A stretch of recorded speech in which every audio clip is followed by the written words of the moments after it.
Okay, Kyle, anytime. Okay. Hi, my name is Janet Kyle Liston. I'm here today on May 31st of 2024 at the Rocky Mountain Regional VA Medical Center in Aurora, Colorado. And I'm honored today to interview Mrs. Vicki Herrell. She is a Navy veteran, and she was a flight attendant in the Navy. From what year to what year? Now I was a flight attendant for TWA. That was after my service in the Navy. Oh, it was. And what years were you on active Now let's see, duty? my service in the Navy was 1944 to 46. Okay. Yeah. So you served 2 years. Of Yeah, 2 active years duty. in the Navy. Okay. That's very interesting. And how many years young are you today? I am 101 years old. I was born August 25th, 1922. And where were you born? Meadville, Pennsylvania, small town in Pennsylvania, yes. And what was it like growing up there? Well, you know, it was, I was born during Depression, the Depression years. A lot of people now have never heard of the Depression. They go, what was that? It was a terrible time. People were out of work and, you know, it was hard to make a living. My father was an electrician, so he did have which was considered a good job and income, you know, during the Depression years. And I graduated from high school in 1941. And 1941 was quite a year for me. I graduated from high school. I lost my parents tragically in October of 1941. And Pearl Harbor happened in 1941. Now, after I lost my parents, I went to New York City and lived with relatives.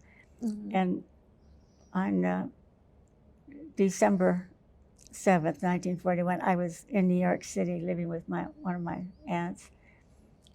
And that Sunday morning, I walked into the living room. It was a beautiful Sunday morning, sun shining.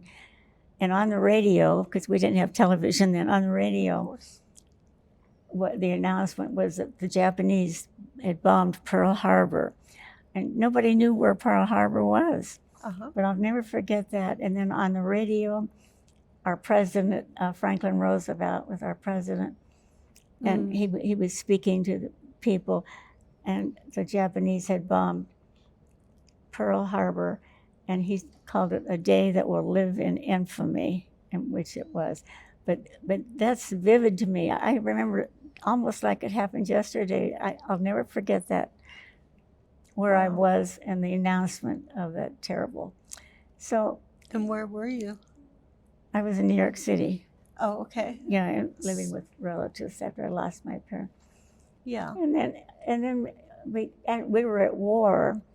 And I wanted to become involved in the war effort. And I had friends in Akron, Ohio, and they invited me to come live with them. And then, because women were being accepted to do what men used to do, you know, and all the men were off to war. And so women were given these jobs.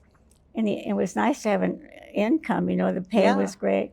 And in Akron, it's a Goodyear aircraft. It's a huge hangar in Akron, Ohio. You've heard of the blimp that flies? Yes. Yeah, that's where the blimp is headquartered.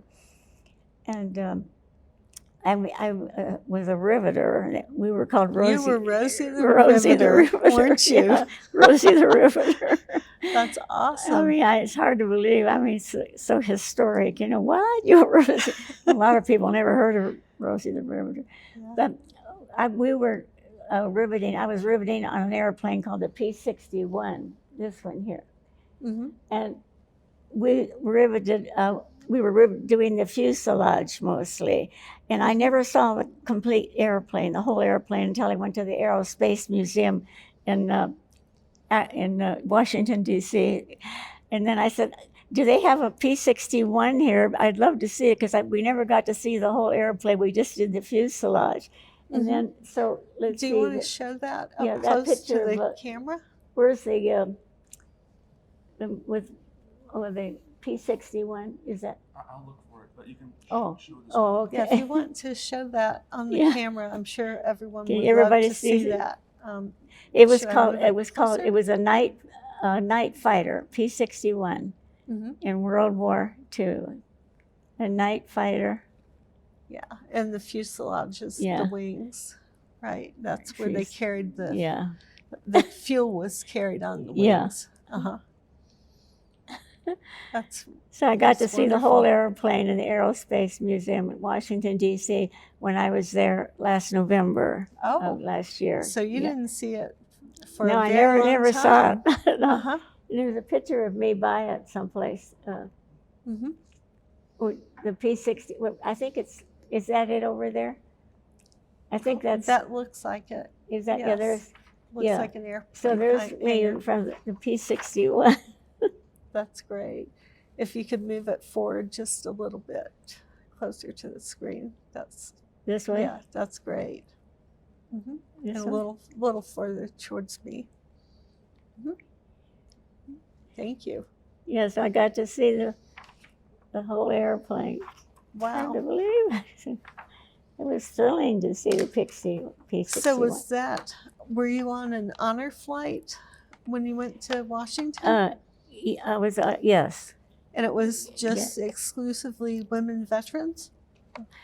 Yeah, I went on the, I didn't go on an honor flight, but the Make-A-Wish. And so I was the only Make-A-Wish. person. Oh, I wasn't with wow. a group of people, yeah. Okay. So I got to see all the wonderful airplanes, and I've always loved airplanes. Been interested in aviation, Charles Lindbergh and Amelia Earhart. And I did meet Amelia Earhart. I've told you people that. You did. I met her, yeah. She was on a speaking tour, and she came to, of all places, a small town, Meadville, Pennsylvania, which was surprising. She spoke at our high school, and because of my intense interest in aviation, I was allowed to meet her, to go backstage and see her before she went on stage to speak. And I was so excited. Was just out of 8th grade then, and she was a lovely person, tall and lovely. And we talked for a while. I told her how much I admired her and I wanted to be an aviator just like her. And she says, looked down at me because she was tall enough. She says, you can do it. She said, if you want to do it, you can be anything you want to be. And the only thing, I was kind of disappointed. She had on a long red evening gown, and I wanted her to be in her aviator clothes. And I thought, oh, why doesn't she? But she was lovely. I'll never forget that I actually got to meet Amelia Earhart. What was and the it was most... before her last tragic flight, she was talking about her upcoming. It was right before that trip. Yes, right before 1936. Wow. 1936. And what was the most impressive thing that she said to you, other than inspiring you because we to didn't have very long, because she was fly? getting ready to go on stage, and I just had a couple minutes with her. But Okay. she just told me I could do anything that I put my mind to, that I could do it. So. And she was obviously right. Yeah, she was a lovely person. I tell people I've met Amelia Earhart, and they can't believe it. They go, my God, you're still around. Wow. Yeah. That is incredible. Yeah. Let me ask you about this. Going back to your childhood a little bit, did you have brothers and sisters? Yes, I growing was up? the oldest of 7 children, yes. Okay. Yeah. And were you raised in a church environment? No, well, I was raised Catholic. I didn't go to a Catholic school. They didn't have a Catholic school, but I was raised as a Catholic. Had of 7 children. My father was an electrician, and my mother was a stay-at-home mom, 7 children. Yeah. But then after I lost my parents, I went to live with relatives in New York City. Mm-hmm. And I was there when World War II broke out. Pearl Harbor. Right. Yeah, I was right. And then after when I was in Akron, Ohio, and doing riveting on the P-61, and then I heard that they were accepting women in the military, in the Navy. And I got so excited. I thought, oh, how wonderful. I've got to do that. And I remember they wanted to keep me working. I was promoted to an expediter, and they were trying to keep me working there in Akron on the airplanes. And I said, oh, I've got to join the Navy. I've got to do that. Were you interested in the other branches of service? No. Okay. I don't know why. And was the Navy the only ones recruiting No, women? No, they had women in the Army. Uh-huh. And not the Marines, I don't think, but Right. but in the Army. But my brother was already in the Navy. My brother was in the Navy, yes. Okay. And so it was 1944 then when I joined the Navy, and I was had boot camp in it was Great Lakes, and then we went to Stillwater, Oklahoma, and then back to New York. What did you do in the Navy? Now I was assigned to was called the Eastern Sea Command in Boston. Okay. And it was on the coast there, Eastern Sea Command, and we were keeping track of all of the German submarines in the North Atlantic and our convoys. It was highly secretive work, that we had to keep track of all the subs, and it was terrible, the German subs, the way they were bombing our ships, but we knew where they were in the North Atlantic. So that was interesting. And then... So how did they track those submarines? That's a good... I don't know. Airplanes, I guess. Okay, so they could see them, they were visible? Yeah, they had ways, of doing that. That was a good question because, you're right, but they had... and they had, I guess, airplanes. I don't know how else they tracked them, but they were trying to keep track of them because they were bombing, sinking our merchant ships. Mm-hmm. And my brother was a signalman on a merchant ship, so that was dangerous because they didn't have that much armament, when they were attacked. Did he come home? Okay. Yeah, my brother, did. He made it through, thank goodness. Yeah. Because a lot of those merchant marine ships were bombed, were sunk. I was trying to think. Then when while I was still in Boston, I heard that they were accepting women. There was a job called a flight orderly. Okay. And I got real excited about that. I had to be, what, a flight orderly? And so I asked for a transfer, and it was the Naval Air Station at Olathe, Kansas. Mm-hmm. And so I was a flight orderly, but I would be like a flight attendant, Right. But they were all military personnel, and we flew them coast to coast and transported them coast to coast. So you had to have been on a pretty good-sized airplane to go coast to coast. It was like then. Well, you know what? They were like, the airplanes then weren't as large. The DC-3, do you know about airplanes? Some. Yeah, the DC-3 would hold like 24 passengers, Right. And then, so I was doing that, and when the war ended, I went back to Akron, Ohio, where I had been living. And then I went to visit my hometown in Meadville, and then I was on a train. My brother, one of my brothers, met me at the train station in Akron, and he says, we're going to the Statler Hotel in Akron. I says, no. I said, what for? And he says, TWA is in town. They're interviewing for flight attendants. And he said, this is our last day. And he says, you've got to go for an interview. And I said, no, because I thought I looked, in those days we did dress, so I had heels, and I looked for those days. And I said, no, I don't look, I want to change. He said, no, now. And so I got into the hotel, and I was the last person they interviewed, and they hired me. I was hired. And that's how I got into become a flight attendant we were called airline hostesses then for TWA. Okay. And then... well, tell me a little bit more about when you were on active duty in the Navy. What was your boot camp like back then? Oh, it's regiment. I mean, you had to obey orders and learn. Sure. You had to obey everything. That's what boot camp was like. You're in the Navy, and you have to take orders fast. Right. And I enjoyed that part of Was being your upbringing very strict and regimented? very strict. It Yeah, was. Meadville. My father was very strict. Oh, yes, he was. I had to be on the honor roll if I wasn't on the honor roll, once I was not on the honor roll, my father wouldn't speak to me because they used to publish students that were on the honor roll in the New Meadville paper. Uh-huh. And boy, if my name better be there or else. And I was brought up very strict. I loved school. I really did. I loved school. Mm-hmm. To this day, I just love walking into a classroom, just smelling it. I mean, knowledge is everything, and you can't learn enough, you know. I started reading, I guess, really young age. I don't know what age. I started reading, and my mother called me, she said, Vicki's a bookworm, you know. I love to read. Yeah. But that was growing up in Meadville, and then...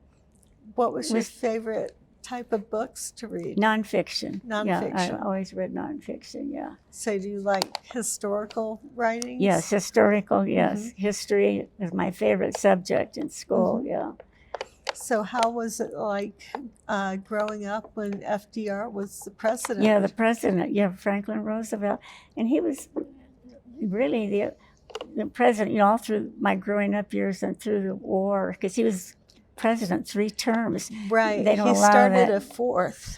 Yeah, he started. Right. You're right. And he died in office. Yeah, he died. Yeah. In Warm Springs, Georgia, I think. Yeah, that was a big shock when Franklin Roosevelt died. He used to have fireside chats on the radio because we didn't have television, and people would just listen to the radio, and Franklin, our president, was talking. Those were the good old days, believe me. Yes, they really were. Uh-huh. But he was a great president, I think. And because it was during the Depression, and he created jobs for people. Right. He got the country out of the Depression. He really did. He was a great president. Yes. And so in Meadville, let's see, in high school, then, as I said, I loved school. And I was the only girl on the rifle team, by the way. We had a rifle team, and I was the only girl on the rifle team. Were you a sharpshooter? Sharpshooter, yes. You were? Yeah. Yeah, after school, I'd go to it, and we were allowed to use the police range in Meadville. Mm-hmm. And we used to shoot in a prone position. And then you could be challenged at any time to shoot targets. And if someone beat you, you were automatically off, and they were on. Oh. And these men, they were boys, they didn't like having a girl on the rifle team. And they tried to get me off. And I was challenged every week, you know, and I always met the challenge. I always beat the challenger. Yeah. So I stayed on the rifle team, and I got a black M in rifle. Yeah, I enjoyed that in high school. I loved school. And then losing my parents right after, you know, that was horrible, and went to New York. What happened with them? Were they in an accident? Yeah, it was an accident, yeah. I'm sorry. And then, so I went to New York to live with relatives, and my one brother was in the Navy. And then a sister of mine went to live with friends, and then the 3 youngest ones were actually raised in an orphanage. It was called Scotland Orphanage, yeah. Were you able to visit with your siblings when they were in the Not orphanage? that often, because I was in New York, and it was sort of hard in those days to get around like that. So, but did you have to travel by train or? Yeah, usually by train, yeah. Yeah. So how often would you see the? I didn't see them often ones? enough, no, because I was busy with my life, you know, and I look back at that and wish I was able to spend more time with them. But how about as an adult? Were you able to spend more time with your family, or no?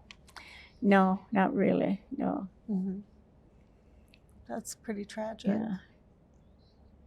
Yeah. And let's see, what else? Now, let's see, after Navy.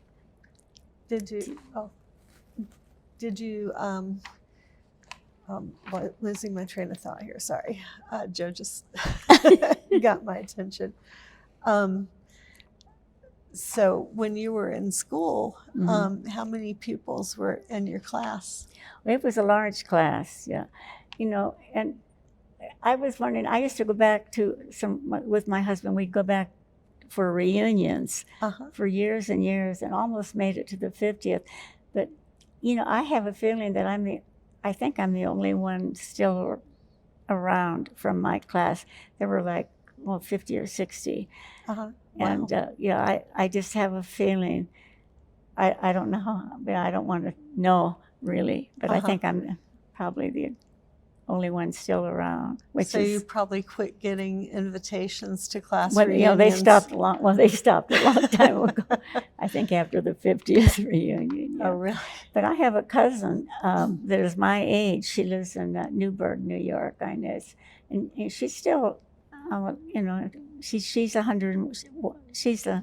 Let's see, yeah, she was 101 in November. So the genes are there, I guess. Some of the genes are there. Did you have aunts and uncles who lived into the 80s years? or 90s? Yeah, and they were all in New York. Yeah, they were all living in New York City.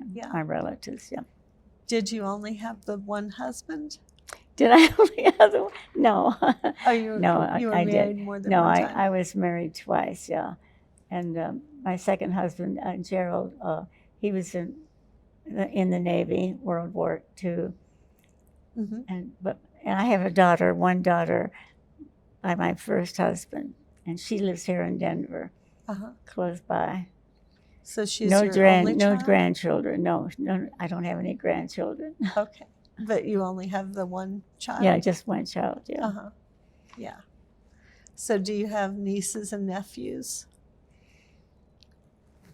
Well, see, I don't really, because I'm trying to think. My brother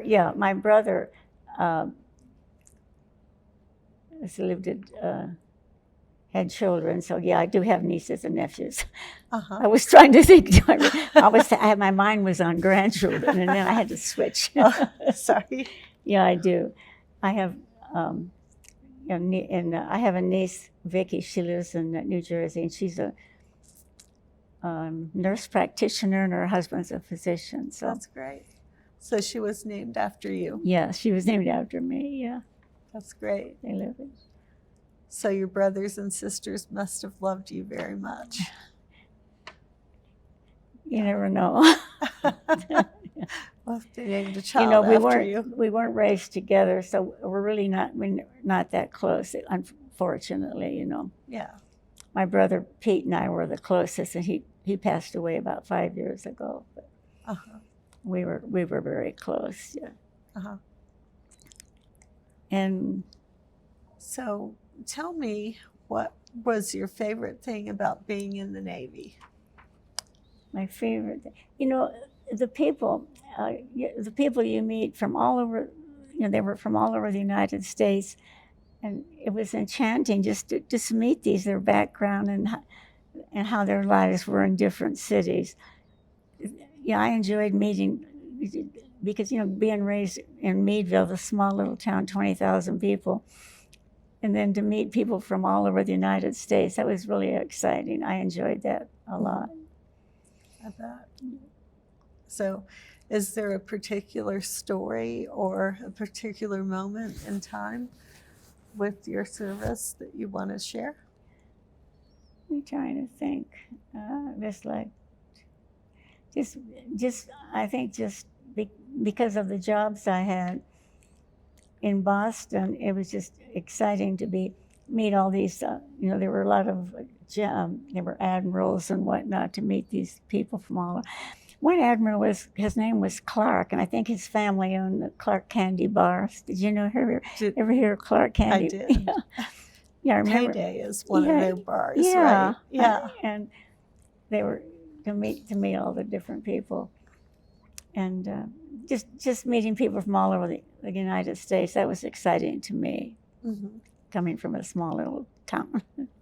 So, were you enlisted then, or were you an officer? No, I was enlisted. A specialist second class on my. So was that an E4? A specialist second class. That was my. What was your title? Yeah. So is that an E4 or? No, it was a V. No, it's not on there, is it? Mm-mm. No, it's not on there. Oh, here. You can see it. Yeah, there. Oh, there. yeah. Yeah. Hold that up close to the Specialist camera. second class. B.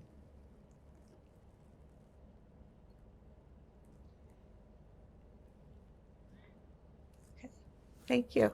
Okay. That was a good friend of mine. Beautiful. She looks like Lucille Ball. Yeah, she was a beautiful woman. Yeah. And that was taken in Boston, and she loved lobster. She says, "You've got to have lobster when you're in Boston." Had you never had a lobster before Yeah. you got there? No. You know, I don't eat fish. I don't like fish. I never ate fish. And it's interesting how I got to, once you taste lobster, it doesn't taste fishy, No. I was afraid to taste it, and I thought, ooh, and after I tasted it, I thought, oh, that's good. Mm-hmm. Yeah. Yeah, lobster from Boston. She came to visit me. Mm-hmm. Let's see. And after the Navy, you want to? Well, tell me about your discharge from the Navy. Well, after 2 years, I was discharged. And they try to talk you into re-enlisting and spending more time. Mm-hmm. And in a way, I thought, why didn't I stay in the Navy? Because I really liked it. Uh-huh. But no, I got out, and then after I got out, that's when I started flying for TWA as an airline hostess for TWA. I'm not going to get that right now. One of the things Anit was telling me was that you had to get out because you wanted to be married. No, when you in those days, to be an airline hostess, you had to be single, Mm-hmm. and if you got married, you had to resign. It was a glamour job. I see. Our passengers were all men, Okay. and so they wanted you to be. I almost not available, Right. for dates and whatnot. So, or if you reached the age of 30, Okay. you were out. You had to resign at the age of 30. Now that's shocking, isn't it? The way things are today. My daughter said, "How could you let them do that to you?" I said, "You had to sign an agreement. Mm-hmm. I'll resign if I get married." So I met my daughter's father, Bill, my husband, and I really loved my job. I didn't want to get married. I had no desire to get married, but he was quite a salesman, so I ended up getting married. And then, so I flew actually for about 2.5 years. Okay. And then had to resign. So what was the difference between your job at TWA and what you did in the military? Well, the difference were the passengers. They were all businessmen and celebrities. We had movie stars, and TWA was owned by Howard Hughes, and so the Hollywood stars, would fly on TWA. And that was interesting to meet all kinds of famous people. Joe Louis was on my flight once, the heavyweight fighter champion. You probably don't know, you're too young. But Joe Louis, did you ever hear? Of course. He was a heavyweight champion. And I met different celebrities on my flights. Who were your favorites? Well, I didn't really have a favorite. You didn't? I mean, no. Mm-hmm. I mean, I never thought about that. I just enjoyed, the movies. You loved going to the movies and seeing all these people. At that time, going to the movies was a very special It was. event. It was. Oh, going to the movies. In Meadville, we had 2 theaters, and I still remember their names. One was the Academy, and one was the Park Avenue, and they were right across the street from each other. And I got to go to a movie once. In those days, money was tight because of the Depression. It was cost $0.25 to go to the movies, which was considered an awful lot of money. And I was allowed to go to a movie once a week with a quarter, if you can imagine. And then my girlfriend and I, we had to decide which movie we wanted to see. And, you know, they were right across, and, you know, which one, because they were so good in those days, the movies, you know. So we had to choose one. Yeah, they had to have talent. Yeah, they're right. It was Have good. true talent. So it made them. Yeah. Can you show me this picture of yourself in uniform? Oh, yeah, this is, Please. yeah. Now, this is in Washington, the women's memorial service in Washington, D.C. Okay.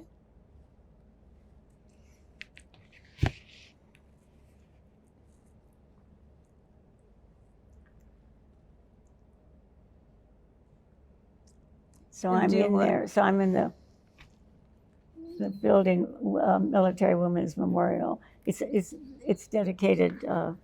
It's a beautiful building dedicated just for women. Because most everything is dedicated to men. All the buildings are for men, you know. Are the names of women on there, are they women that have passed away in service, or are they? They're for. I think no, because I'm in a. Oh, okay. Yeah, for all women. So were they women area. of all different service areas? Yeah. Uh-huh. And with TWA, you know, this is the photos are you can't see me really because the photography is so bad there. You can kind of get a little tiny glimpse. I flew on the DC-3s and on the Constellation, which was a wonderful airplane. I don't know many people. They were all propeller. When I was flying, and then when I quit flying, it was just the jets were just coming out, the jet age. And so the Constellation was a beautiful, beautiful airplane. And there's some of them still around. You're not flying, taking passengers, right? But just for show purposes. Yeah, it was right at the beginning of the jet age. But so I never got to fly on a jet airplane while I was a flight attendant because the jets were just coming out when I could. What did the seats look like? Was it the bench seating? Oh, back no, then? Or no. Was the seats were very comfortable. Yeah, they were real comfortable. Now, when I was in the Navy flight attendant in the Navy, those planes, they were benches, you know, because you just had servicemen who were transporting servicemen coast to coast. But in civilian life, as a flight attendant, they were comfortable. DC-3s and Constellation were the airplanes, propeller airplanes. And people really dressed up. Oh, people did dress up. Flights, oh, yes. Didn't they? High heels. In fact, you know, I had to wear high heels. I was wearing high heels and dressed up. And in the DC-3, when it was on the ground, it was at an incline like this. And I had to, you know, walk, greet passengers and everything in high heels, you know, walking up and down. And the plane was like that. Yeah. Yeah. It was an exciting time to be a flight attendant. It was because the passengers, you know, we said all men or celebrities and very few. You didn't see families with children at all because they couldn't afford it, you know. Of course. Yeah, it was a luxurious way to travel. And let's see, Howard Hughes on TWA. I actually met him. He was such a strange person. You've heard all the tales about Howard Hughes. But we were at the Los Angeles airport, and he was escorting a woman. All the passengers were on board, and I saw this man and woman walking. In those days, you boarded differently. It wasn't through a jetway. And he walked on the plane. And then he just stood there and kind of barked orders that he wanted me to make sure she had a good flight and everything. And I knew he was dressed like, you know, a bum, tennis shoes and a beard and everything. And so after he was through telling me what to do, I said, "Yes, Mr. Hughes." And when I said that, he looked like he'd been struck by lightning, and he just and he turned and almost ran off the airplane. He didn't want me to know. He didn't want me to know who he was. And here he owned the airline, you know. So after takeoff, and we reached cruising altitude. I went up to the cockpit and told the pilots that I had met Harry Hughes, and they said, "Is he on this flight?" I said, "No, I scared him." He turned and ran off the airplane. He was a strange man. But I admired him so much for what he did in aviation. He was a great pilot, and I followed his career, and that's how I knew who he was and everything, because I had followed his career like I did Amelia Earhart and Lindbergh, Charles Lindbergh. I followed their careers and knew all about them. So, because my coworker really didn't even know who Howard Hughes was. But that was an interesting thing. It was tragically the way his life ended, in what, that part was so sad. Yeah. So did you ever fly an airplane? No, You never did. I would love to have. And my depth perception's off, and a few other. It is. You have to have good depth perception to fly. But, well, you can get a certified flight instructor for not that much money to take you up and let you fly the plane as much as you want to be in control, and they're your backup. Yeah. No, I've done a lot of flying, but not as a pilot, no. Okay. Yeah, it would be great. Try it that. would be great, yeah. Yeah, it'd be wonderful. And I admire the flights now, with the F-16s that are at Buckley. Yeah. Oh, Buckley. I just thrilled when they fly overhead. I just think, I love the sound of the engines. I just love the sound. Yeah. Yeah. So how long did it take you from your transition out of the military and into the civilian life? Well, it didn't take long, really, because I went from the job that I had in the Navy, to becoming a flight attendant with TWA. So, there are a lot of things I missed about the Navy, but no, it didn't take long for me to adjust. What did you miss the most about the Navy? The people, meeting different people, from all over, and listening to their experiences. It was fascinating. Yes, I missed the people. Did you have a best friend in the Navy? What kind of an experience? Did you have a best friend in the Navy? Not really, no. No. What were your living quarters like? Well, they were okay. In Boston, we were in a hotel, in Lincolnshire Hotel in Boston, so we always had nice quarters. Did you have your own room, or yes, did you share? Yeah. You had your own room? Own, yeah, I did, yeah. That's great. And did they feed you well? Oh, yes, the meals were great.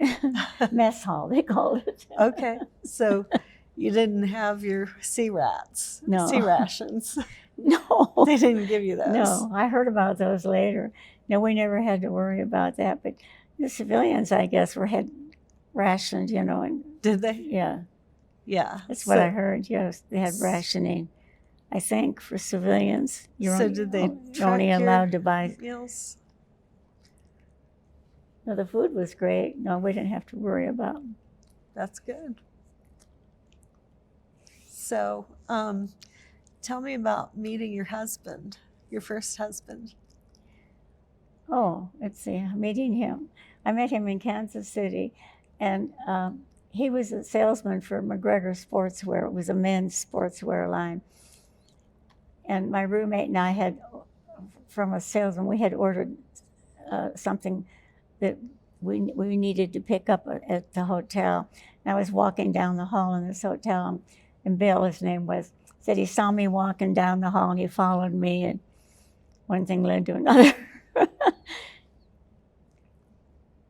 He wanted to take us out to dinner that night, but that's how we met. We just very nice, casually. I mean, to be in the hotel at the same time where he traveled all the time. He just happened to be there for a few hours. Okay. So it's amazing that we met. So you just connected. Connected, yeah. Instantly, yeah. Rather.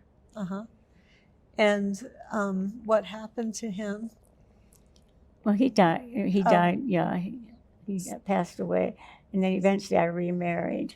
Yeah. At what age did you remarry? In my 40s. In your 40s. And how did you meet the second husband? You really want to know? Sure. In a bar. In a bar. I belonged to we used to bowl this with some ladies. I was in a bowling league on Friday nights, and after bowling one night, this was in here in Denver. I'm getting mixed up. We went to a bowling. It was in Lakewood, in the Lakewood area where the bowling alley was.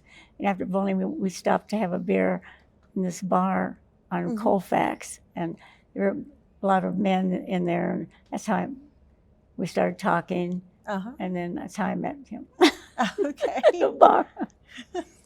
And you lost him also. Yeah, a few years ago. Yeah, about 4 or 5 years ago. Yeah. Yeah, he'd been in. He was in the Navy. He'd been in World War II. So you had that in common. Yeah. Is that a picture of your family? Yeah. This is that's me, and this is my brother. Okay. My so brother. This is you, right? No, here. Oh, there. In Okay. uniform. Oh, yeah. Okay.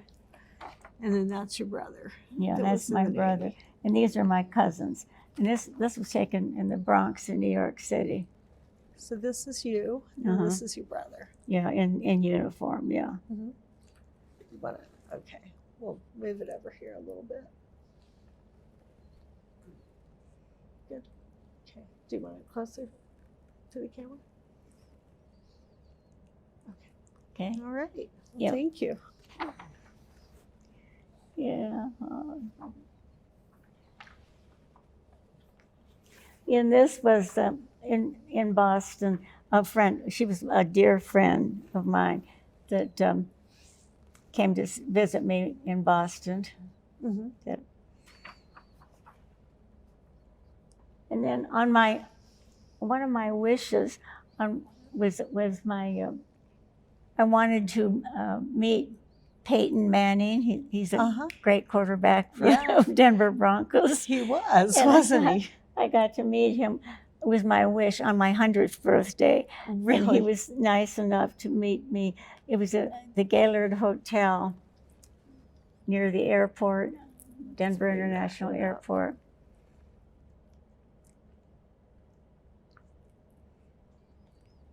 Yeah, I'll tell you a funny story. The year that Peyton Manning, the first year that he was not on the Broncos team, my daughter was picked as a Denver Broncos cheerleader. Really? And she was in the Denver Broncos cheerleading team for 5 years. How wonderful. Oh, that is just... It was unfortunately the first 5 years they performed badly. Yeah, they did. Yeah. Well, how nice that is. Yeah. So. Yeah, he was so gracious, and he signed a happy birthday, 100th birthday, and then he's got HOF on the side. He's in the Hall of Fame, of course. Wow. And then he has Go Broncos. He was such a nice person. Yeah. So that was a highlight, meeting Peyton Manning. That's great. And I am a Bronco fan. My husband and I, we had season tickets. You did. Since 1961 or 62. Wow. So, and I watch all the Bronco games now, of course, not on television. Let's see what, I don't know what this is. I don't know what this is. Do you know? Yeah. Yeah, USA. Yes. USA. What a wonderful country. So how long did you work for TWA? 2.5 years. 2.5 years. Yeah. And you had to leave because I got married. Yes, right. Terrible. Yeah, just think of what's today now. The flight attendants can not only be married, some of them are even pregnant. If you notice. Oh yeah. I mean, flying. I mean, how things have changed. The Civil Rights Act in 1968, I think, civil rights. And I could have gotten my job back, but the statute of limitations ran out 1 year. I missed it by 1 year, or I could have gotten my job back in the 60s, believe it or not. Wow. They were taking flight attendants back that had been forced to retire because of marriage. Uh-huh. It took a long time, but it finally happened. Yeah. Did you use your GI Bill? Or did you have a GI No, Bill? yeah, I back then? had it. No, and I wanted to, but because of my job with TWA, I wanted to go to college, and Uh-huh. I actually enrolled in University of Kansas City, but it didn't work out because I was flying when I was supposed to be in class. So Uh-huh. it was a dream of mine, but it didn't work because of my job. Yeah. Yeah. But yes, I had that. That was really, a lot of people were able to go to college. My husband did that. Uh-huh. I went to University of Denver, yeah. Were you able to give it to your daughter, or No. did they allow that back then? No, They didn't. I didn't have a daughter back then. Oh, okay. Yeah. So, what else did you do after the TWA job ended? Well, then I got married, and then, after when we moved to Denver, then I started working for United Airlines. Oh. And I worked for United Airlines for 16 years, and then I took an early out, and then I got bored and went to work part-time for Continental Airlines, and then the two airlines have merged. They did. So I spent 29 years working for United Airlines and Continental Airlines in reservations as a reservations agent. So Okay. so I've been in the airline business most of my life, all my life. Yeah. Do you read Richard Bach at all? Richard. He's an author who's written quite a lot about his own aviation experience. Oh, I'll tell you about him a little later yeah. when Okay, we're that off would be camera. interesting. Yeah. Sure. So, what's your favorite part about aviation? Flying. Flying. I love airplanes. Okay. Yeah, I love being in an airplane. I do. And I went on this trip to Washington. I didn't think I'd ever be in an airplane again. And this trip, Make-A-Wish, that I went to, it was in November of last year. And one of the best parts of it was being in the United airplane. I loved it. Uh-huh. Yeah. What else did you see? I've when you were traveled in almost Washington? all over the world because of my privileges, with Really? being with the airline. You can fly at reasonable cost, Yeah. And so I love traveling. I've always loved to travel. When I was a little tiny, they asked me what I wanted to be when I grow up, and I said, I want to see the world. That's what was my answer. Uh-huh. And I have seen most of the world. I love to travel. Tell me some of the best places you've been to. Oh, yeah. I love Italy and Rome, and a fascinating place was Hong Kong. I mean, what a different world that is, a different world entirely. You must have seen Hong Kong before the Chinese took before it the back. Chinese, yes. So you Hong saw it under Kong, British rule. I enjoyed that so much, and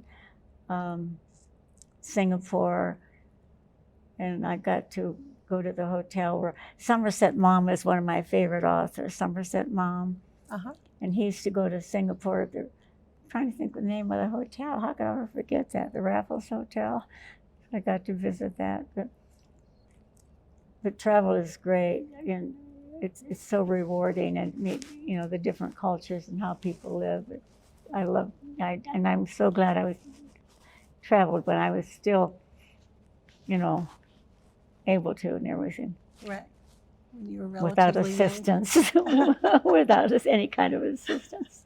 The assistance is pretty nice, though. It really is. It really They is. get you through that security line, no problem. I know. Yeah. Going through security. Yeah. Yeah, it's not bad. Right. Yeah. Did you have any negative experiences in the Navy? Not really. No. Not really. No, didn't. No. And how would you say that the Navy has changed your life? Well, it's quite an experience, the lifestyle, the lifestyle and how you take orders and the different duties that you have to perform and do it well, and you're always striving to be better, and upgrade like I was a specialist V, and to become a specialist when you're always searching, for the next step, Uh-huh. It was a good experience. I enjoyed it. Great. And what is the one thing that you would like to tell civilians the most about your story and about being a soldier? It was quite an experience. It was. And I like adventure. To try new and different things. Mm-hmm. And what would you tell the next generation? Well, love your country. Be so proud to live in this country, and do everything you can Mm-hmm. to serve your country. Excuse me. Let me just see what we missed. So what was the biggest lesson that you learned from being in the Navy?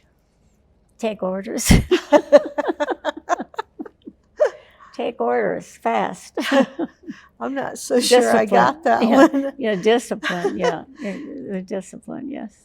Were you awarded any medals or No. coins from being in the No. military, No. other than the military ribbon Yeah, itself, yeah. the service ribbon? Okay. And do you recall any particular humorous or unusual experiences while you were in the service? Oh, I'm trying to think. Unusual experiences. Not really, no. Because I never was overseas in the Navy, Right. It was always stateside, yeah. So Was there everything was pretty routine. Yeah. Was there really ever a aha moment that unfolded or anything spectacular that you the only experienced? when I was with TWA, we had a flight. We were flying west from Albuquerque from Amarillo to Albuquerque, and before you get into Albuquerque, there's a range of mountains called the Sandia Mountains, and we lost an engine on our plane, and thank goodness it happened before we started to climb over the mountains, because we wouldn't have made it. That was the closest, and so we had to make a U-turn, and we landed at a place called Tucumcari with one engine on a DC-3. So that was an incident. That sounds pretty scary. And we lost an engine. And then, so TWA, we didn't have any passengers. We were deadheading, as they call it, the airplane. Mm-hmm. There were no passengers on board. So when we landed at Tucumcari, TWA kind of forgot about us because we didn't have passengers. So we spent a whole week there waiting for an engine to be delivered to our plane. And they sent mechanics from Amarillo in a station wagon with an engine for our DC-3. And so we had a good time. There was a carnival, and the pilots took me to the carnival, and we rode all the rides. We were there for a whole week. That's funny. Yeah. Yeah. What was your favorite class in school? History. I loved history, yeah. Mm-hmm. You excelled in that. And did you ever complete college? Or no, I didn't. not? That's the biggest regret of my life, that I didn't go to college. Mm-hmm. A big regret. Well, losing my parents right after high school, I would have gone into college, if they had not died. I'd have gone right into college instead of moving in with relatives in New York City. But knowledge, you can't learn enough. I mean, I love schoolrooms. I just love the smell of a schoolroom, just walking in, and books. I read all the time. I've read several hundred books in my lifetime. Uh-huh. You can't learn enough. I love learning. Do you go to the library a lot? Yes. And do you collect books, or do you just like to go back and forth to the library? Yeah. That's the same thing my father does. Is that right? Good. Yeah. He likes to read. He'll check out 3 books a week, Mm-hmm. and he'll return them because he doesn't want to keep books on the bookshelf that get dusty and old. Yeah. And he can remember everything from reading a book. That's He'll good. remember it for 50 or 60 years. That's amazing. That's good. Yeah, he's got a photographic memory. Fantastic. He loves that. Yeah. So what is your favorite place to travel in the world? Italy. I love Italy. Mm-hmm. So do you speak any Italian? No. You don't? I understand. My father was actually born in Italy, but he came to the United States when he's like 10 or 11 years old. And I used to hear Italian at home. My mother was born, in Meadville. She never spoke Italian. But my father would have friends over and they played cards and whatnot. So I was exposed to the language. And so I understand a little, but never really learned to speak it, to my regret. I would like to be able to speak that, or French is good. Yeah. With French-Italian background, yeah. Mm-hmm. Yeah, so it would be great to learn a foreign language. I mean, that's something I regret, not being fluent in a foreign language. There's still time for that. Yeah, there's still time for. Thank you.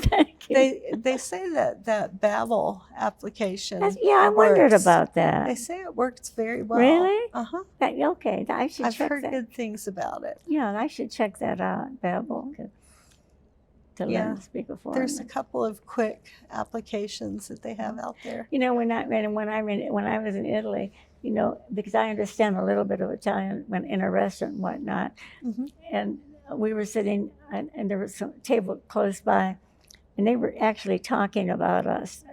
I forget what they were saying about the Americans, and I turned around and looked at them, and I said, "I do understand you." And I said, "I understand you," and they went, "Ah." That's funny. So, do you have any questions for Vicki, Joe? And Vicki, do you feel like we've covered just about everything? Yeah, yes, really, we have. And I've had I can't believe that I've reached this age and in comparatively good health, and I'm independent. I live independently. I still drive. I still have my driver's license. It expires in August of this year, by the way, so I don't know how that's going to work. They're going to say, "You want to renew your license? Forget about it." I don't know. If you've got a clean record, they'll probably just push it Yeah, straight I on do through. have, but I'm wondering how that's going to work. No, I'm just so grateful that I can live independently. I thank God every day to be able. I can't walk like I used to. I used to walk miles every day, and I can't do that anymore. And I need when I walk for exercise, and exercise is very, very important. You got to keep moving. Mm-hmm. And I do use a walker, which I hate. I thought that's not me when I walk for exercise. Mm-hmm. But outside of not being able to walk like I used to, and for my age, I'm in comparatively good health, and I thank God every day. Instead of complaining, I said, "Stop it, Vicki, stop. What do you got to complain about?" When you think of all the things that happen to people as they age, I feel very lucky to have gotten this far and still be able to live independently and do the things that I do. What's your secret? What's my secret? What's my secret? Exercise is number one. Exercise and learning. I love to learn. Keep your mind active. Mm-hmm. I think that's it. Just and get involved in doing things, socially. Travel when you can. Do as much traveling as you can, and be curious about everything, and love to learn. Mm-hmm. Yeah. So that's excellent that you do that. Yep. Yeah. And that's what I do. Mm-hmm.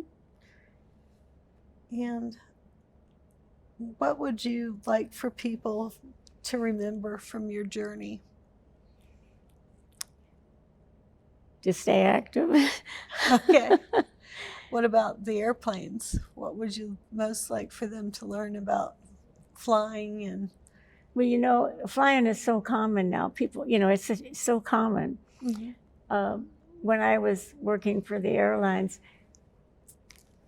it used to be that we had to coax people to travel. I was a reservations agent, and you'd get calls, people calling in to ask about flights or how much do they cost and everything.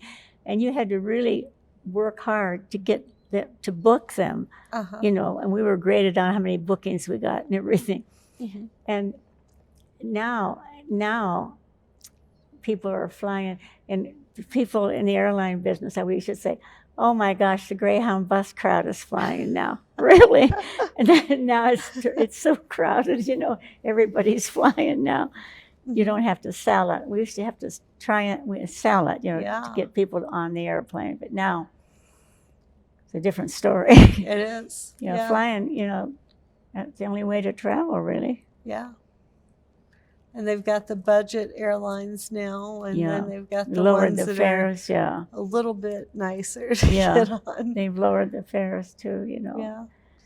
But were you flying overseas when you were in the No, airlines? I was scheduled to, you had to request to fly international, and I was scheduled for the next class to go international when I met my husband, Bill. And so he asked me to please drop my request to fly international. But I was that close. But I did go over on vacation with my roommate. Before I got married, we went to my roommate, Fran. We went to Rome on a trip on the Constellation airplane. You know, we spent a week in Rome. Are you excited about the Space Force? I am. Oh, I am, the Space Force. It's so exciting, yes. Tell me what you know about the Space Force. I really don't know anything about it. I really don't. But I was trying to think what plane United, what was the Concorde? It was, the Concorde was the really fast the real fast, speed to France and England. And I think now they're going to do that again. Yeah, have planes like that. United Airlines has already ordered several planes to fly at speed like the Concorde. Yeah, that's exciting. That's coming up, and that's really exciting. Do you watch documentaries on the TV about flight and I do. Space flights? Yeah, I watch all. I watch the Smithsonian Channel a lot. Do you watch that? Sometimes. The Smithsonian, they have great documentaries on aviation. They do. Yeah. In fact, I'm on one of their programs, a documentary on the Smithsonian Channel. They interviewed me. It was Herrell. They were based in London, this group, and they interviewed me in California in a DC-3. They tried to find someone that had a flight attendant that had been a flight attendant on a DC-3, and they found me. It wasn't easy, and so they flew me to California, and they have a DC-3 there, and I was interviewed on the DC-3, and the name of the documentary is Planes That Changed the World, in the DC-3, and that's on the Smithsonian Channel, and they show every once in a while, how they repeat things. So you might see that sometimes. Okay, that is cool. Planes That Changed the World. Yeah. That's really neat. Yeah. Yeah. Is the DC-3 DC-3. Is that still your favorite No, the plane? Constellation was. It was a larger airplane. It's beautiful. I wish I had a picture of it. I don't have a picture of the Constellation. We might be able to pull one up on somebody's phone. Yeah, you phone. can. Yeah, I'd like to have you see it. They had three tails. It looked like a shark. The DC-3? Is it this one? Let's see. My eyesight is got. Sorry. Yeah. Is that it? Yeah, that's the. Let me increase the brightness. Yeah. Okay. So, DC. you may want to help her hold it. Sure. Okay. Is that it? Yeah, TWA. Oh, yeah, that's wonderful. Yeah. Yeah, that's a. Let me. A bit higher.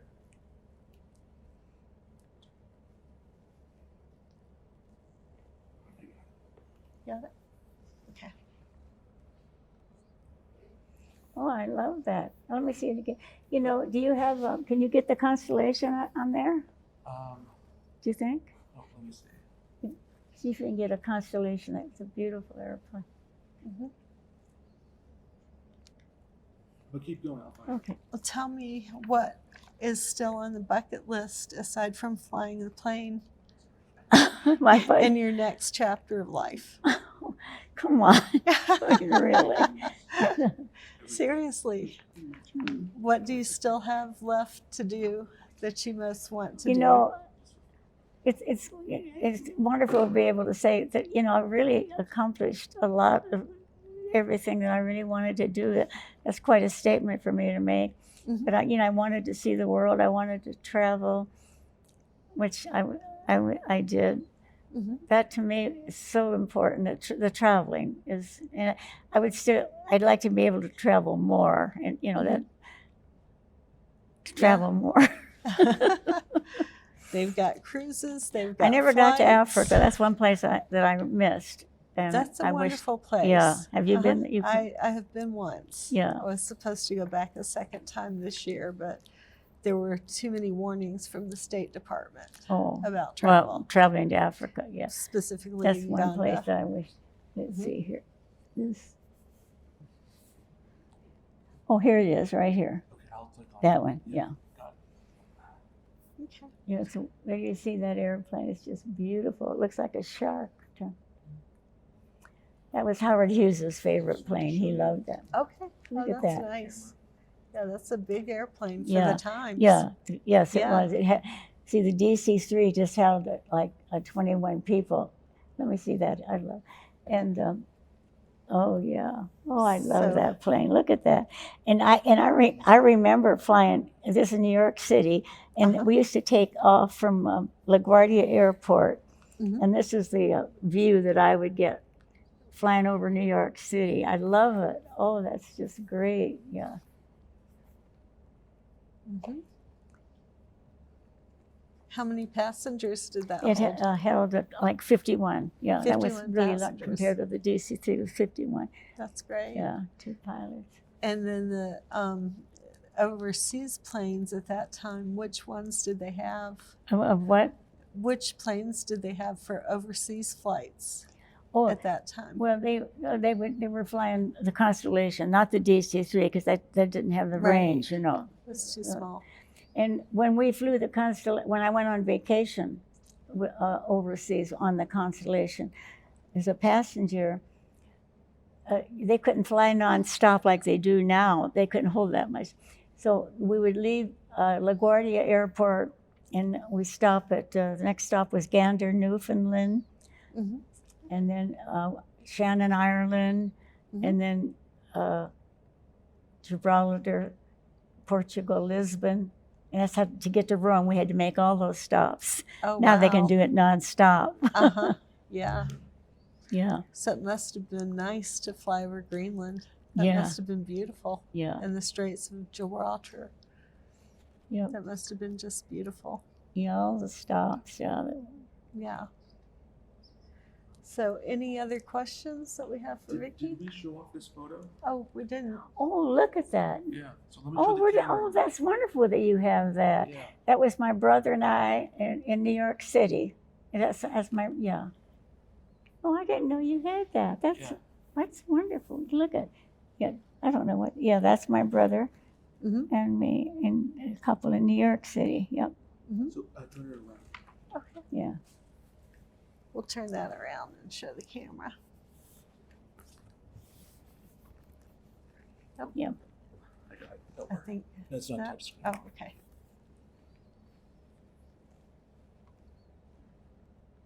So, Vicki, you're the one on the left, right? You're right next to my She's brother, the- yeah, in uniform. Yeah, I'm the one She's in the uniform. right. Wait, She- this No, one? over here. This is me. Okay, This is my brother and me. got it. Okay, so we'll show that to the camera. So yeah, so Vicki is on the right. There. That's her brother. What's your brother's name? Peter. Peter. Uh-huh. Mhm. He passed away a few years ago. We were so close. Yeah. He was a signalman on a merchant marine ship, which was a real dangerous job because the merchant marine ships weren't armed for, battle at all. Right. and he was a signalman. I mean, with the Morse code, you know. Uh-huh. I learned my father taught me the Morse code Okay. when I was living at home. That's fascinating. And it's fascinating. And he'd go to another room, and I had to hear, you know, the Morse code, like da da da da da da da da da. I still remember some of it. Yeah. But he did the Morse code with, I guess, with the blinkers they had. I'm trying to think Okay. how they did the Morse code. I think it was with The lights, blinkers. yeah. A blinker thing. Mhm. Light. Yeah. And not too many people knew the Morse Oh, I code. know it. That was a Yeah. good thing It for is. us. Yeah. Yeah.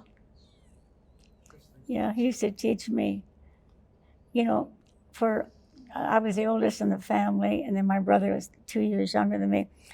And for some reason, my father would teach me things that he should have been teaching a son rather than a daughter. It was really strange. And especially in an Italian family, the sons, you know, are usually favored. But he taught me things, you know, how to shoot. Right, he taught me how to target practice and everything that he should have been teaching my brother. For some reason, he chose me, and the Morse code, things like that. And you really said you were strange. the oldest? Yeah. That's probably why you got there first. But still, Yeah. you know, female rather than a male, because Yeah. my brother was right there behind me, so Yeah. that's a little strange, but it was my father. Yeah. I was the middle child, and I was the one favored by my father, too. Is that right? Yeah. Yeah. So, So how many in your family? there's 3 girls. 3. Yeah. Yeah. So, and I had my mother for several years, and then my father is now living with my sister. Oh, okay. Yeah. And Just your because daughter of the being a stroke. cheerleader for the Broncos, I think Isn't that's that fun? wonderful. Oh, I think that's wonderful. Yeah. Yeah. Did she meet Elway and all those? I don't know that she ever met John Elway. Yeah. But she did meet Peyton Manning, and she did go on a USO tour to Germany. Oh, that's great. So they weren't Yeah. comfortable taking them all the way to the front lines because the front lines are pretty much dissolved in most countries. You know, they're all mixed together where the soldiers are and where the enemies are. Oh. So they didn't feel comfortable flying them into a dangerous situation. So they met with the soldiers in Germany. And her favorite part was actually sitting down and eating with the other soldiers, you know, and just getting to know them. Yeah. So That's interesting. Golly, be a cheerleader. Wow, for It the is. Broncos. mhm. Because that's hard job to get too. Boy, the competition's fierce. It is. So she was born with very bowed legs, and I went to a Chinese bone setter, and he showed me what to do with her, and she had perfectly straight legs after that and became a Broncos cheerleader. Wonderful. Never wore braces. That's great. So yeah, pretty happy about that. He's got some great photos on his iPad. You do? Yeah, Are there any more we should show? Okay.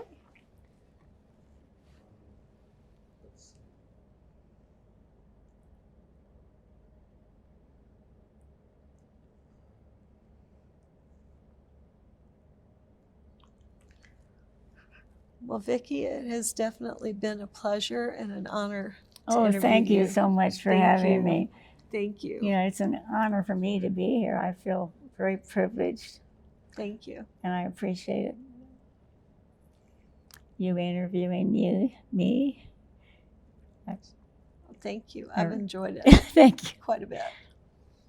I meet some wonderful people here at the Veterans Administration. Yeah. We're glad that you come here. Yeah. Thank you. Mhm.